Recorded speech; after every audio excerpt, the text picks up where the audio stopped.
তামিম ইকবাল সবশেষ জাতীয় দলের হয়ে খেলেছিলেন গেল বছরের সেপ্টেম্বরে, জুলাই মাসে অবসর নিয়েছিলেন। এরপর অবসর ভেঙে নিউজিল্যান্ডের বিপক্ষে মাত্র একটা ওয়ানডে খেলেছিলেন তিনি। এরপর আর লাল সবুজের জার্সিতে দেখা যায়নি তাকে, এমনকি বিশ্বকাপ দলেও ছিলেন না এই বাঁহাতি ওপেনার। সেটা নিয়ে বেশ লম্বা সময় ধরেই উত্তক্ত ছিল দেশের ক্রিকেট অঙ্গন। তবে এখন প্রশ্ন, কবে নাগাদ জাতীয় দলে ফিরবেন তামিম ইকবাল, নাকি আর ফিরবেন না? বিসিবির সভাপতি নাজমুল হাসান পাপনের সঙ্গে আলাপের পরে এই নিয়ে চূড়ান্ত সিদ্ধান্ত আসার কথা।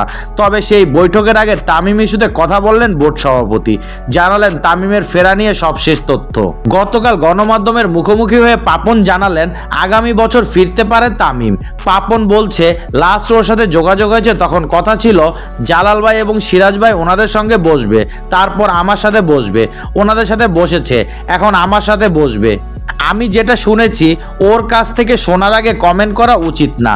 আমি যেটা শুনেছি, ও বলেছে সামনের বছর থেকে খেলবে। তামিম ইকবাল জাতীয় দলের হয়ে না খেললেও সময় কাটাচ্ছে ক্রিকেটের সঙ্গেই। বিপিএল খেলেছে ফরচুন বরিশালের জার্সিতে, কাটিয়েছে স্মরণীয় টুর্নামেন্ট, দলকে জিতিয়েছে নিজের প্রথম শিরোপা।